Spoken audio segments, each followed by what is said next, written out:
जय हिंद फ्रेंड्स। तो दोस्तों आज की इस वीडियो में हम क्यों मिले हैं आप सभी को पता होगा, थंबनेल देख के ही आए होंगे यहाँ पे। तो आज हम करने वाले हैं most important questions of chapter 1 आपके क्लास 11 के जो है केमिस्ट्री का some basic concepts of chemistry. अब ऑब्वियस सी बात है, मैं ये कहना चाहूँगा और मैं ये सोच के यहाँ पर आपको क्वेश्चन बनवा रहा हूँ कि आपको कॉन्सेप्ट आते होंगे, आपने सारे लेक्चर्स किए होंगे। ऑब्वियस सी बात है, 2 ही लेक्चर बनाए थे मैंने, जिसमें आपको एक कॉन्सेंट्रेशन मेथड पढ़ाया, उसके बाद फिर इंपेरिकल फार्मूला वगैरह बताया। अब हम लोग करने जा रहे हैं इसके न्यूमेरिकल, ताकि आपका कॉन्सेप्ट बहुत ज़्यादा एनहेंस हो, क्योंकि न्यूमेरिकल करने से आपके कॉन्सेप्ट इनहेंस हो जाते हैं। अब यहाँ पे आपको 2-3 चीज़ों की याद रखनी है मेरे दोस्त, क्योंकि न्यूमेरिकल हमेशा तड़पाता है 11th क्लास के बच्चों को।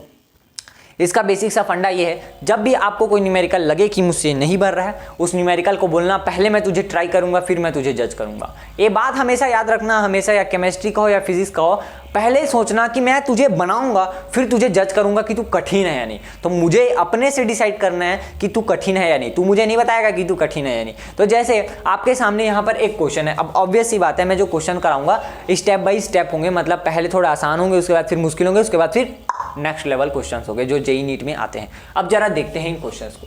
देखो जैसे ये जो क्वेश्चन है, अब इस क्वेश्चन को आप देखिए और बनाने की कोशिश कीजिए। तो आई होप करता हूं आपने कम से कम ट्राई तो किया होगा। देखो न्यूमेरिकल को बनाने का सबसे बेस्ट तरीका है, सबसे पहले आप जो भी वीडियो जो भी लेक्चर देख रहे हैं उस लेक्चर को पॉज कीजिए और उस न्यूमेरिकल को खुद से अटेम्प्ट करके देखिए, फिर उसके बाद उसका सॉल्यूशन देखिए। अगर आपसे कोई गलती हुई है ना तो ठीक है, वो आगे जाके सुधर जाएगी। लेकिन अगर आपसे वो न्यूमेरिकल बन गया ना, मतलब ऑब्वियस सी बात है, मैं आपके सामने ना कोई भी इतना बड़ा भी क्वेश्चन ला दूं, आपके अंदर कॉन्फिडेंस अगर मैं उसको बना दिया, इसको तो बना ही लूंगा। तो बस वही कॉन्फिडेंस लाना है आपके अंदर। तो पहले आप खुद से अटेम्प्ट कीजिए, उसके बाद फिर मैं आपको बताता ही हूँ, ठीक है। तो ये देखो, ये क्वेश्चन क्या लिखा है। अगर हमारे पास 12 ग्राम ऑफ Mg है जो रिएक्ट कर रहा है ऑक्सीजन के साथ, और वो कितना बना रहा है, वो MgO बना रहा है, तो हमें फाइंड करना है क्या, MgO का मास एंड कितना ऑक्सीजन हमें रिक्वायर्ड है। ये बहुत बेसिक क्वेश्चन है, मैं जरा आपको बताता हूँ। तो इस क्वेश्चन में हमें सबसे पहले तो हमें एक रिएक्शन लिखनी पड़ेगी, ऑब्वियस है, क्योंकि हमें रिएक्शन बेसिस पर पूछ रहा है। तो हमने क्या लिया है भाई, यहाँ पे Mg लिया और Mg के साथ हमने क्या मिला दिया, O2 मिला दिया, जिस कारण से हमें क्या मिल गया, MgO मिल गया है, ठीक है। तो अब इस रिएक्शन को जब बैलेंस करेंगे तो यहाँ 2 आ जाएगा और यहाँ 2 आ जाएगा। केमिकल रिएक्शन बैलेंस करना बहुत ज़्यादा जरूरी है, क्योंकि स्टोइचियोमेट्री एक ऐसी ब्रांच होती है, स्टोइचियोमेट्री का क्वेश्चन है, ऐसी ब्रांच होती है जो हमेशा केमिस्ट्री में बैलेंस केमिकल रिएक्शन पर डील करती है, और ऑब्वियस सी बात है आपको बैलेंस करना पड़ेगा इसको। तो ये यहाँ पे आपको 2 मोल्स ऑफ Mg दिख गए, और O जो है 1 है, और Mg2 यहाँ पे 2 है। तो हमें सबसे पहले तो Mg का मास दिया हुआ है, तो हमें क्या है, गिवन मास ऑफ Mg दिया हुआ है, और यहाँ से हम क्या निकालेंगे, उसका मोल्स ऑफ Mg। तो यहाँ पे मोल्स ऑफ Mg निकालेंगे मेरे दोस्त। तो हाँ मेरी जान, तो मोल्स ऑफ Mg कैसे निकालेंगे, 12 निकालेंगे, और Mg का जो है वो कितना होता है, 24 होता है। तो इन दोनों को काट दोगे तो आपको क्या मिल जाएगा, 0.5 मोल्स मिल जाएंगे मेरी जान। तो यहाँ से आपको क्या मिल गया, 0.5 मोल्स ऑफ ये। अब यहाँ पे आता है क्या, लिमिटिंग रिएजेंट वाला कांस्टेंट, मतलब रिएजेंट वाला कांस्टेंट नहीं आएगा, लेकिन आपको मैंने बताया था लिमिटिंग रिएजेंट पढ़ाते समय कि न्यूमेरिकल ऐसे आएंगे, आपको ना एक का मोल दिया होगा और आपको जज करना होगा कि दूसरे का, मतलब आपको ये जज करना होगा कि दूसरे का मोल कितना होगा। तो देखो यहाँ पे 0.5 मोल ऑफ Mg दिए हुए हैं, तो मुझे ये बताओ ये 0.5 2 Mg के दिए होंगे, है ना, ऑब्वियस सी बात है, ये 2 Mg के ही दिए होंगे। तो ये जो 0.5 है वो 2 Mg के जगह मुझे मिल गया है। तो इसके 2 पर मुझे इसका कितना चाहिए, इसके 2 पर मुझे चाहिए इसका 1, मतलब कि ये जो 2 Mg है वो इसके बराबर है, और मुझे इसका 1 चाहिए, मतलब मुझे इसको 2 से डिवाइड करना पड़ेगा। बतिया बराबर समझ आ रहा है कि नहीं। ये जो आपके सामने इक्वेशन दिया हुआ है, इस इक्वेशन को बस गौर से देखिए। हमें यहाँ पे 2 मोल पर इसके 1 चाहिए, और ये 2 मोल की वैल्यू हमें 0.5 मोल्स मिल चुकी है। तो इसके 2 पर अगर मुझे ये चाहिए तो फिर O2 पर कितना चाहिए, तो ये निकालने के लिए हम क्या करेंगे, इसको सिंपली डिवाइड कर देंगे 2 से। तो हमारा ये क्या आ जाएगा, सबसे पहले मोल्स ऑफ O2। तो मोल्स ऑफ O2 क्या हो जाएगा आपका, 0.5 डिवाइडेड बाय 2, तो ये कितना आ जाएगा, 0.25।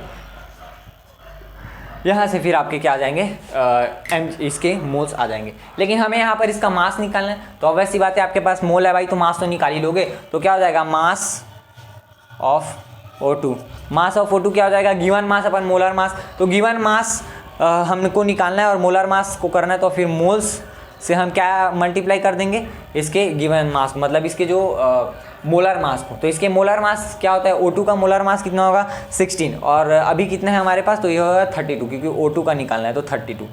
तो मोल्स ऑफ 32 आप निकालिए, मोल्स कितना है 0.25, और इसको 32 से मल्टीप्लाई कर दीजिए, फिर आपका आंसर आ जाएगा 8 ग्राम, आपका आंसर आ जाएगा। तो ये फर्स्ट आंसर हो गया आपका ये, ठीक है। अब बात बढ़ते हैं सेकंड पार्ट की ओर। सेकंड पार्ट में क्या बोला है कि एमजीओ जो फॉर्म्ड होगा उसकी हमें मास फाइंड करते हो। वो वैसी बात है, एकदम सरल चीज है। आपके पास यहाँ पे केमिकल रिएक्शन है, बस जज करना है मेरे दोस्त। जैसे आपने मोल्स ऑफ O2 को जज किया, वैसे इसके मोल्स को जज कीजिए। किसके थ्रू? आप किसी के भी थ्रू कर सकते हैं।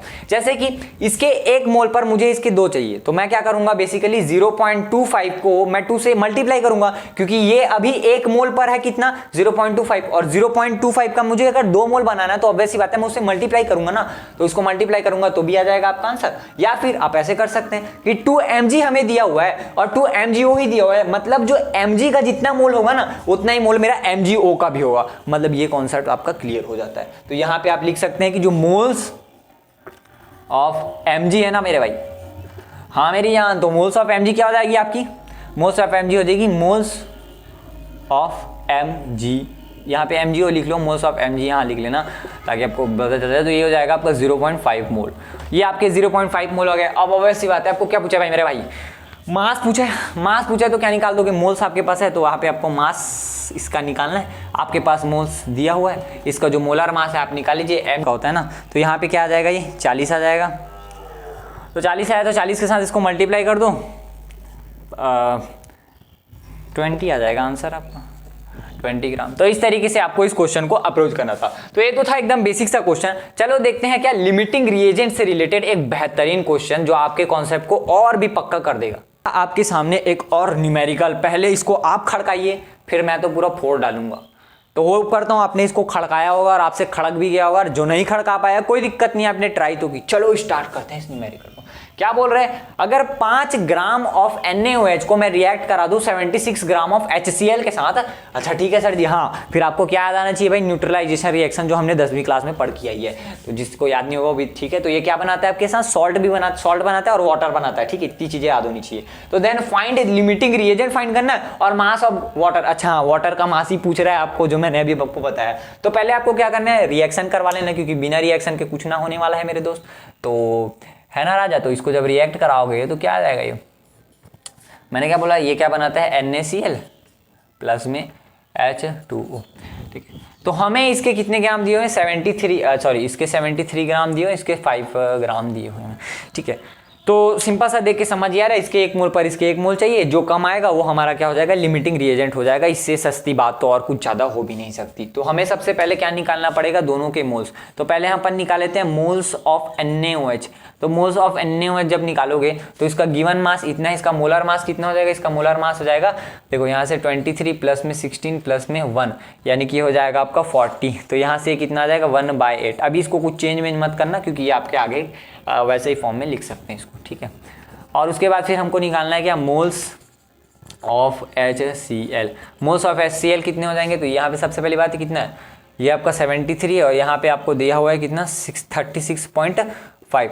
तो ये समथिंग अराउंड आपका कितने बार में जा सकता है, ये आपका डायरेक्ट 2 मोल आएगा शायद, हाँ डायरेक्ट 2 मोल ही आना चाहिए। देखते हैं 0 2 3 6 7, ठीक है, डायरेक्ट 2 मोल आ गया, कोई दिक्कत ही नहीं था अपने को, डायरेक्ट 2 मोल आ गया भाई। तो यहाँ से डायरेक्ट 2 मोल आ गया। तो यहाँ से क्लियर कट आपको पता था कि अगर Mg के 2 मोल है भाई तो यहाँ भी 2 मोल ही आने चाहिए थे, लेकिन Mg के 2 मोल हैं और इसके 1/8 मोल हैं, मतलब 0.2 मोल है। इसका मतलब क्या होता है, इसका मतलब होता है कि इस रिएक्शन में इन दोनों रिएक्टेंट में से NaOH रिएक्टेंट कम लिया गया है, जिसे हम क्या कहते हैं, लिमिटिंग रिएजेंट कहते हैं। और लिमिटिंग रिएजेंट का कॉन्सेप्ट ये कहता है, मतलब किसी भी केमिकल रिएक्शन में स्टोइचियोमेट्री का कॉन्सेप्ट ये कहता है कि किसी भी केमिकल रिएक्शन में अगर जिसका अमाउंट कम लिया गया है रिएक्टेंट में, उसी के बेसिस पर आगे की कैलकुलेशंस की जाएगी। तो यहां पर क्या हो जाएगा, तो देयरफॉर लिख लीजिएगा आप, NaOH is a limiting reagent, ठीक है भाई, यहां तक समझ आ गया सर जी। लेकिन लिमिटिंग रिएजेंट के सर जी, लिमिटिंग रिएजेंट फाइंड करना बहुत ज़्यादा जरूरी था क्या, बिल्कुल बहुत ज़्यादा जरूरी था। अगर इस क्वेश्चन में नहीं भी पूछा जाता तो भी हमें इसको कैलकुलेट करना पड़ता, क्योंकि ऑब्वियस सी बात है हमें ये तो पता होना चाहिए ना कि किसके बेसिस पर हमें मोल्स लेने हैं H2O के। तो यहाँ पर हमें ये पता चल गया लिमिटिंग रिएजेंट के थ्रू कि NaOH के बेसिस पर हमें मोल्स काउंट करने किसके, इस राजा के, तो इस राजा को फाइंड करने के लिए हमें ये वाला बादशाह चाहिए हुआ था, ठीक है, तो इसको हमने निकाल लिया। अब यहाँ से हमें ये मिल गया, अब ये मिल गया, उसके बाद तो आप कर ही सकते हैं यार, कोई दिक्कत वाली बात नहीं। तो लिमिटिंग रिएजेंट ये है, तो इसके 1 मोल पर इसके 1 मोल चाहिए, मतलब मैं ये कह सकता हूँ कि जो मोल्स ऑफ H2O हैं वो क्या हो जाएंगे, मोल्स ऑफ NaOH, ठीक है ना, समझ रहा हो ना भाई, ये 1 मोल है, इसके 1 मोल चाहिए उस पर, तो NaOH हो जाएंगे 1/8। तो ये आपके मोल्स हो गए। अब मोल्स आपके पता है H2O के, तो आप क्या निकाल सकते हो, इसका मास तो निकाल ही सकते हो। तो मास इक्वल टू क्या हो जाएगा, ये जो आपका मोल है इनटू में क्या कर लोगे इसका जो गिवन मोलर मास होता है, इसका मोलर मास कितना हो जाएगा, इसका मोलर मास हो जाएगा 18। तो यहाँ से अपन इसको काटेंगे तो 8 दूनी 16 होता है मेरे दोस्त, और 8 दूनी 16 और 8 दूनी 16 इसी में कटेगा, 8 दूनी 16 और 8 पंच 40, तो 2.25 ग्राम आ रहा है आंसर। तो इस तरीके से आप इस क्वेश्चन को भी अप्रोच कर सकते थे। अब बढ़ते हैं, ये 2 क्वेश्चन होप करता हूँ कि आपको अच्छे समझ आएगा। अब बढ़ते हैं बड़े ही खतरनाक एंड ब्रांडेड क्वेश्चंस की ओर, जिसको देख के आपके हार्ट बीट बढ़ जाते हैं। तो फ्रेंड्स, ये रहा आपके सामने एक और बहुत ही बेहतरीन सवाल। तो आई होप करता हूँ आपने इससे पहले अटेम्प्ट किया होगा, फिर इसको देख रहे हैं। जिन लोगों ने वो वाला हमारा कॉन्सेप्ट का वीडियो देखा था, फर्स्ट वीडियो जिसमें मोलैरिटी पढ़ाए थे, ऐसा ही सेम टू सेम एक और क्वेश्चन कराए थे। तो ये क्वेश्चंस भी बड़ा आपको देखने को मिल जाएगा आपके एग्जामिनेशंस में। और मैं ये दावे से कह सकता हूँ, ऐसे न्यूमेरिकल जिसको सोचने या जिसको बनाने नहीं आते, वो केमिस्ट्री में आगे प्रोसीड नहीं कर पाएगा। तो इस क्वेश्चन को जरा ध्यान से सुनिएगा। देखो यहाँ पे क्या बोल रहा है कि इफ 40% ऑफ NaOH जो है प्रेजेंट है किसके साथ, वाटर में, तो उसका डेंसिटी हमें दिया हुआ है 1.5 ग्राम पर मिलीलीटर, और यहाँ पे आपको हमें मोलैरिटी फाइंड करना है। तो सबसे पहले ऐसे क्वेश्चन को अगर मैं आपके जगह रहता तो मैं क्या करता, सबसे पहले मैं सोचता, अच्छा मोलैरिटी का मतलब क्या होता है, मोलैरिटी का मतलब होता है number of moles of solute upon में क्या होता है, वॉल्यूम ऑफ सॉल्यूशन। मतलब मुझे वॉल्यूम ऑफ सॉल्यूशन निकालनी है, जो हमें यहाँ पे लेट करनी होती है, आप सबको पता ही होगा, 1 लीटर हम लेट करेंगे, तो वॉल्यूम ऑफ सॉल्यूशन मेरे पास है। अल्टीमेटली मेरा गोल ये होना चाहिए, मुझे पहले मोल्स ऑफ सॉल्यूट फाइंड करनी है, और मोल्स ऑफ सॉल्यूट क्या होंगे, NaOH के मोल्स। अच्छा, तो मुझे यहाँ पे डेंसिटी दी हुई है, और मुझे यहाँ पे क्या दिया हुआ है, मास परसेंटेज, यानी कि आपका मास परसेंटेज हमें दिया हुआ है। अब मुझे अगर मास परसेंटेज दिया तो मास परसेंटेज का फॉर्मूला क्या होता है, अच्छा मास ऑफ सॉल्यूट होता है अपॉन में मास ऑफ सॉल्यूशन होता है। अच्छा ठीक है, तो मास ऑफ सॉल्यूशन मेरे पास नहीं है, क्योंकि मैं मास ऑफ सॉल्यूट तो निकाल सकता हूँ, NaOH का 40 होता है, तो मास ऑफ सॉल्यूशन मैं कहाँ से निकालूंगा। तो उसके लिए हमें एक चीज और दी हुई है, यहाँ पे देखो डेंसिटी, क्योंकि हम वॉल्यूम को जब लेट कर लेंगे 1 लीटर, तो डेंसिटी के साथ जब उसे मल्टीप्लाई कर देंगे तो हमें क्या मिलेगा, मास ऑफ सॉल्यूशन, और मास ऑफ सॉल्यूशन ही चाहिए था। और उसके बाद फिर आपको मोल्स ऑफ सॉल्यूट मिल जाएंगे, मोल्स ऑफ सॉल्यूट अपॉन में वॉल्यूम ऑफ सॉल्यूशन, कट गया, आ गया आपका आंसर उतना मोलर। यही है क्या, फॉर्मेट ऑफ दिस। तो इसको ऐसे ही सोचना पड़ता है, और जैसे जैसे आप प्रैक्टिस करते जाएंगे आपके मन में भी ऐसे थॉट्स आने लग जाएंगे। तो जैसा हम पहले क्या करेंगे, लेट 1 लीटर ऑफ सॉल्यूशन, ठीक है, लेट 1 लीटर ऑफ सॉल्यूशन करेंगे, जिसके कारण हमारा जो डेंसिटी है, डेंसिटी डायरेक्ट कर रहा हूँ ना भाई, देख लेना, डेंसिटी क्या होगा 1.5 इंटू में अपॉन में क्या हो जाएगा ये, अच्छा यहाँ पे मिलीलीटर में लिया हुआ है ना, तो मिलीलीटर में लिया हुआ मतलब हमें उसको लीटर को मिलीलीटर में कन्वर्ट करने के लिए 1000 लाना पड़ेगा। तो 1 लीटर कितना मिलीलीटर है, 1000, वो तो आपको पता ही है। तो यहाँ पे आपको क्या हो गया, मास ऑफ सॉल्यूशन अपॉन में क्या होता है, वॉल्यूम ऑफ सॉल्यूशन। तो वॉल्यूम ऑफ सॉल्यूशन कितना हो जाएगा, 1000, क्योंकि 1 लीटर था, लेकिन यहाँ पे लीटर होता, देखो यहाँ पे लीटर होता तो मैं इसे चेंज नहीं करता मिलीलीटर में, लेकिन क्योंकि यहाँ मिलीलीटर है इसलिए मैं मिलीलीटर में चेंज कर रहा हूँ। फिर हमारा जो मास सॉल्यूशन है वो कितना आ जाएगा, 1500 ग्राम, ठीक है, ग्राम में ही आएगा ऑब्वियस सी बात। तो 1500 ग्राम हमारा ये आ गया। उसके बाद हमें क्या दिया हुआ है, मास परसेंटेज, एक बार इसको लिख देता हूँ इसका, तो इसका मास परसेंटेज कितना दिया हुआ है, हमें मास परसेंटेज दिया हुआ है आपका 40, और हमें यहाँ पे जो मास है, मास ऑफ सॉल्यूट को निकालना है, तो ये तो यही रहेगा। और नीचे में हमको क्या लिखना होगा, 1500, क्योंकि मास ऑफ सॉल्यूशन आपका आ चुका है, मास ऑफ सॉल्यूशन आपका आ चुका है ना, मास ऑफ सॉल्यूशन कितना है 1500। हाँ, इधर से ये कटा उधर चला जाएगा, और फिर हमें क्या मिल जाएगा, मास ऑफ सॉल्यूट। जो मास ऑफ सॉल्यूट कितना है, 15 चौक 60, तो कितना हो जाएगा ये आपका 600। तो ये आपका क्या आ जाएगा, 600 ग्राम आ जाएगा। अब जैसे ही मेरे को मास ऑफ सॉल्यूट पता चल गया, sorry mass of mass of solute पता चल गया। तो मास ऑफ सॉल्यूट जब मुझे पता चल गया तो मुझे क्या निकालना है, मोल्स ऑफ सॉल्यूट। तो मोल्स ऑफ सॉल्यूट निकालने का फॉर्मूला सिंपल सा होता है, of solute. Moles of solute कैसे निकालेंगे, जो गिवन जो आपका इसका मोलर मास होता है, यानी कि सॉरी गिवन मास अपन मोलर मास, तो गिवन मास है 600 और मोलर मास कितना हो जाएगा 40 हो जाएगा। तो इससे ये कट जाएगा और इससे काटोगे तो 1.5 ऐसी कुछ आ जाएगा ना, 1 और उसके बाद फिर 2 बार कटेगा ना, उसके बाद फिर 5 है तो 12.5 आ जाएगा। ठीक है 12.5 ही आएगा ना भाई, 15 आएगा। कैसे 12.5 आ जाएगा, इससे काटे तो 20 बचा, 2 से काटे तो फिर 4 से काटे तो एक बार में कटा, उसके बाद फिर 20 आया तो 5 बार में तो 15 आ जाएगा ना, 15 मोल आ गया। ये जब 15 मोल आ गया तो फिर बचा ही क्या है, मोलैरिटी निकालनी है। मोलैरिटी जो होता है मोल्स ऑफ सॉल्यूट अपॉन में volume of solution. Moles of solute 15 है, वॉल्यूम ऑफ सॉल्यूशन 1 है, तो जो हमारी मोलैरिटी आ जाएगी वो इतना आ जाएगा मोलर। तो इस तरीके से ये सिंपल सा क्वेश्चन है, मतलब सिंपल तो नहीं कहूँगा लेकिन ऐसे टाइप के क्वेश्चन आपको आते हैं। तो चलो आपका कॉन्फिडेंस बिल्ड कराने के एक ऐसा ही क्वेश्चन और करके देखते हैं। तो भाई आपके सामने एक और एनसीईआरटी का बहुत ही बेहतरीन क्वेश्चन है, एक बार खुद पॉज करके बना के देखिए। होप करता हूँ आपने इसे ट्राई किया होगा, आपको थोड़ा ट्रिकी लगा होगा। ट्रिकी कुछ नहीं है, बस थोड़ा फॉर्मूला बेसिस पर है। देखो यहाँ पे हमें एक रिएक्शन दी हुई है, यहाँ पे उसको बता भी दिया गया कि हमें 1 लीटर ऑफ 0.1 मोलैरिटी जो है उसकी 1 मोलर H2SO4 का एक सॉल्यूशन है जो रिएक्ट करता है 1 लीटर ऑफ 0.1 मोलर NaOH के साथ। तो फिर हमें बताना है कि जो अमाउंट ऑफ Na2SO4 मतलब कि ये जो हमें इसका बाई प्रोडक्ट मिलेगा उसकी जो मोलैरिटी है वो कितनी है और उसको हमें कितना है, यानी कि उसका मास भी निकालना है। तो चलो इसको निकालते हैं। सबसे पहला स्टेप क्या हो जाएगा, सबसे पहला स्टेप सिंपल सा ये हो जाएगा कि इसके हमें मोलैरिटी दी हुई है और इसका वॉल्यूम दिया हुआ है, तो हम क्या निकाल लेंगे सबसे पहले इसका, तो हम सबसे पहले इसका निकाल लेंगे सॉल्यूट का मोल्स। तो यहाँ पे हमें सबसे पहले निकालने होंगे, तो यहाँ पे कैसे करेंगे आप, इसको लिखेंगे क्या, moles of H2SO4। Moles of H2SO4 क्या हो जाएंगे, देखो मोलैरिटी का formula number of solute upon में मोल्स ऑफ सॉल्यूट अपॉन में वॉल्यूम ऑफ सॉल्यूशन।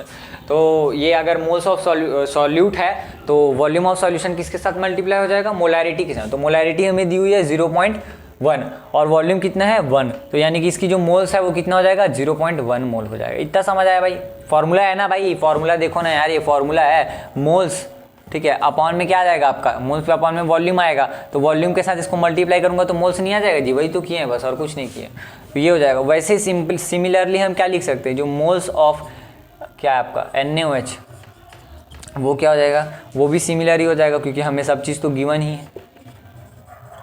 है ना, ठीक है। तो यहाँ पे आपको ये लिखना होगा सबसे पहले, सिंस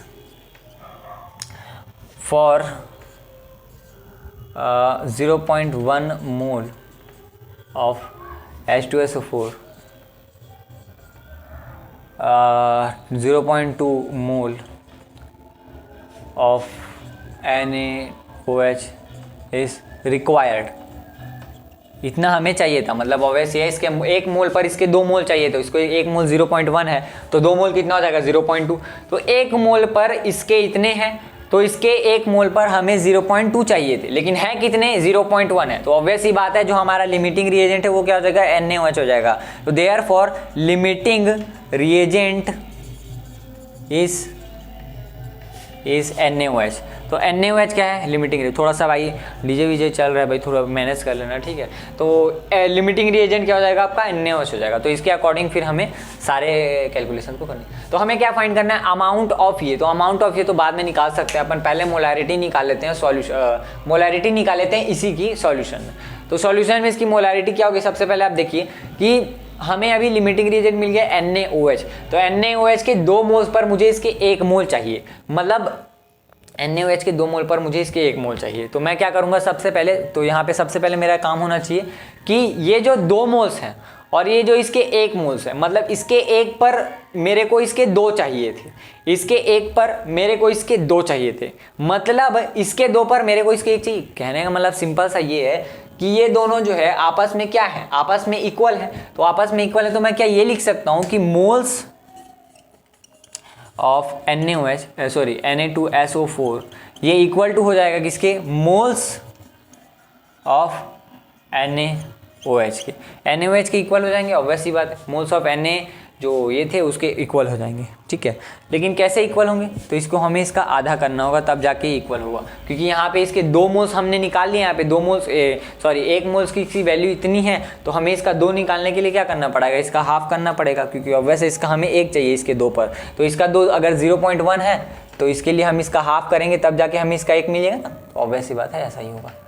मतलब ऐसे समझो यार, NaOH के 2 मोल कितने वैल्यू के हैं, NaOH के 2 मोल्स OH के 2 मोल्स इतने वैल्यू के, तो मुझे इस 2 को जब नीचे आऊँगा तब जाके मिलेगा ना NaOH की वैल्यू कितनी है, और वही किसके इक्वल हो जाएगा, इसके इक्वल हो जाएगा, तो इसलिए मैं इसको यहाँ पे हाफ कर रहा हूँ। समझ आ गया इस बात।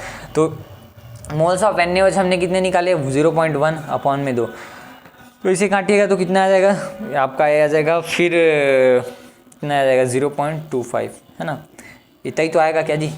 काटिए तो देखते हैं 20, और फिर यहाँ पे क्या आ जाएगा आपका 100, तो ये 0.0 कितना हो जाएगा 5, 0.05 आएगा ना, तो ये 0.05 इतना मोल आपका ये आ जाएगा, इतने मोल इसके आ गए, ठीक है। कैलकुलेशन वगैरह देख लेना भाई, अगर मिस्टेक हो तो बता देना, कोई दिक्कत वाली बात नहीं है। ये आपका NaOH Na2SO3 का क्या आ गया आपका, मोल्स आ गया। मोल्स आ गया तो मैं मोलैरिटी निकाल सकता हूँ, तो मोलैरिटी इक्वल टू होता है क्या, moles of solute. Moles of solute कितने हैं 0.05, ठीक है। ये वॉल्यूम क्या होगा, देखो यहाँ पे इसका वॉल्यूम क्या हो जाएगा, देखो हमने ये तो लिख दिया कि मोल्स 0.05, लेकिन इसका वॉल्यूम कितना हो जाएगा, तो यहाँ पर हमें वॉल्यूम इसकी कितने मिलेगी भाई, इसकी हमें 2 लीटर मिलेगी, ऑब्वियस ही बात है, क्योंकि हमें सॉल्यूशन के अंदर इसका कितना है ये बताएं, तो सॉल्यूशन का कितना हो जाएगा भाई 1 लीटर, इसका 1 लीटर, इसका 2 लीटर होता है, तो 2 लीटर यहाँ पे हमें सॉल्यूशन मिल जाएगा, तो सॉल्यूशन के अंदर इसका निकालेंगे तो ये 2 लीटर से आपको इसको मल्टीप्लाई करना है, तो इसकी वैल्यू आ जाएगी 0 और आपका 0 आ जाएगा, और यहाँ पे 25 इसका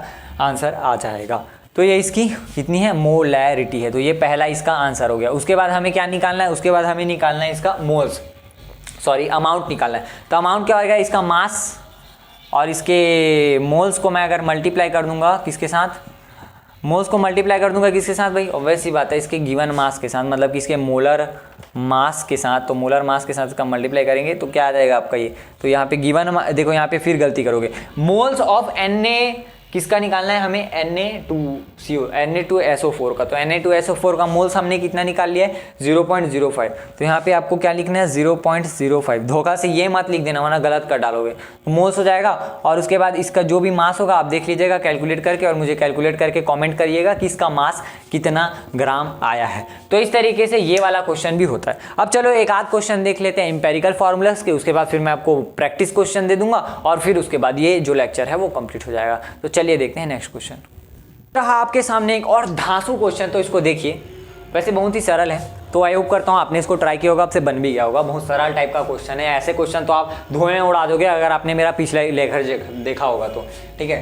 तो इसमें क्या बोला गया, हमें एक इंपेरिकल फॉर्मूला पूछा है ऑक्साइड ऑफ आयरन के। अब देखो ऑक्साइड ऑफ आयरन बोला है, आप मुझे बताएंगे कि कौन कौन से ऑक्साइड ऑफ आयरन होते हैं, क्लास 10वीं और मेटलर्जी का चैप्टर, तो इसमें मुझे बताएंगे कौन कौन से ऑक्साइड्स ऑफ आयरन होते हैं, सब बताना। अगर जो नहीं बताया ना सोच लेना उसके बाद, ठीक है। तो यहाँ पे विच हैज इतना इतना क्या बोला है आपका मास परसेंटेज, तो सबसे पहला अप्रोच क्या होता है आपका, हमें लेट करना होता है, लेट 100 ग्राम ऑफ मास, हमने लेट कर लिया। तो यहाँ पे आपको क्या दिया हुआ है, सबसे पहले 69 Fe दिया हुआ है, तो Fe इक्वल टू हो जाएगा 69.9 ग्राम, और आपका ऑक्सीजन हो जाएगा कितना, ऑक्सीजन आपको दिया हुआ है 30.1 ग्राम। बस वही करना है आपको, एक चार्ट बना लेना है। तो फूदे धुंधला गया जी, ये पेने धुंधला गया, इसको बीमारी हो गया है लगता है, उसको खाना नहीं मिला है ना अभी उसका इंक, तो चलो इसको कर देते हैं। आपको यहाँ पे बना लेना है, एक जगह आपको पता है क्या लिखना होता है, एक जगह आपको एटम लिखना होता है, और एक जगह बाकी तो आपको पता ही है। ये एटम लिखा FeO, समझ रहा हो ना राजा। तो उसके बाद क्या करते हैं अपन, उसके बाद करते हैं डायरेक्ट जो आपका मास कंपोजिशन है, ठीक है। आप यहाँ पे लिख लीजिएगा मास कंपोजिशन आपको दिया है 69.9, यहाँ पे आपको दिया है 30.1। उसके बाद फिर आप क्या लिखोगे, मोल्स लिखोगे, क्या लिखोगे, मोल्स लिखोगे। अब यहाँ पे जिसको आयरन का नहीं पता, तो आयरन का नहीं पता तो मरोगे, तो इसलिए याद कर लेना बेटा। तो आयरन का जो इसका मोलर मास होता है वो कितना होता है, पहले तो लिखेंगे गिवन मास, इसके गिवन मास 30.1, और इसका गिवन मास कितना होता है 16 होता है। आयरन का मोलर मास जो होता है वो होता है 56, ठीक है, 56 होता है। अब इसको अपन काट छाट के लाते हैं इसका वैल्यू, कैलकुलेट करने के बाद अपना ये आला आया, तो अब वैसी बात है। इसके बाद क्या करते हैं आपको पता है, जो छोटा होता है उससे दोनों को डिवाइड कर देते हैं। तो यहाँ पे आप लिख लीजिएगा एक और स्टेप कि डिवाइड कर रहे हैं दोनों को, तो 1.25 डिवाइडेड बाय 1.25 हो जाएगा, और यहाँ पे 1.88 और यहाँ पे 1.25 को डिवाइड करेंगे, तो यहाँ पे आप इसको काटोगे तो यहाँ पे 1 आ जाएगा, और ये समथिंग अराउंड आपका क्या आएगा, ये समथिंग अराउंड आपका आ जाएगा यहाँ से 1.5 समथिंग आ जाएगा। तो ऑब्वियसली बात है डेसिमल में नहीं लिख सकते, जिस कारण से हमें इन दोनों को मल्टीप्लाई करना पड़ेगा 2 से, और जब 2 से मल्टीप्लाई करोगे तो यहाँ पे आपको सिंपलेस्ट फॉर्म मिल जाएगा। क्या सिंपलेस्ट फॉर्म मिलेगा, 2 और 3 का। तो यहाँ पे क्या आ जाएगा आपका इंपेरिकल फार्मूला आ जाएगा आपका Fe2O3। और क्या आप मुझे कमेंट में बताइएगा क्या इसका मॉलिक्यूलर फार्मूला भी यही होगा या फिर डिफरेंट होगा। ठीक है, तो ये था फ्रेंड्स आपका यहाँ तक का ये क्वेश्चन। सो मैं जो एक्स्ट्रा क्वेश्चंस हैं वो मैं अपने व्हाट्सएप चैनल में डलवा दूंगा। व्हाट्सएप चैनल का लिंक है मैं उसको इस डिस्क्रिप्शन बॉक्स में दे दूंगा, तो आप वहाँ से ज्वाइन हो सकते हैं। तो व्हाट्सएप चैनल में आपके एक्स्ट्रा क्वेश्चन के जो मैं PDF है उसको डलवा दूंगा। और बाकी यहीं तक था यार ये वाला जो क्वेश्चन है, तो आशा करता हूँ आपका ये जो चैप्टर है वो ढंग से हो गया होगा।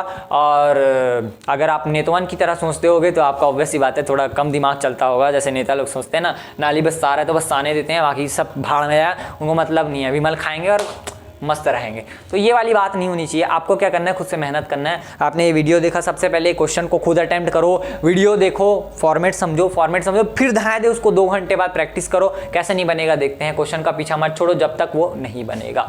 बस यही मूल मंत्र होता है, उसके बाद तो सब चीज़ें बन ही जाती है। ठीक है, और कुछ मेन चीज़ें होती है, जैसे आपको पता होना चाहिए कि वाटर है उसकी मोलैरिटी कितनी होती है, तो उसकी मोलैरिटी 5.55 होती है। तो ये सब बेसिक चीज़ें आपको पता होनी चाहिए, बाकी सब तो बन जाता है। तो फ्रेंड्स इसी तरीके से हमारा चैप्टर कंप्लीट होता है, और मुबारक हो आपका ये जो एक चैप्टर है वो कंप्लीट हो चुका है। तो मिलते हैं नेक्स्ट वीडियो में, तब तक के लिए बाय बाय, जय हिंद।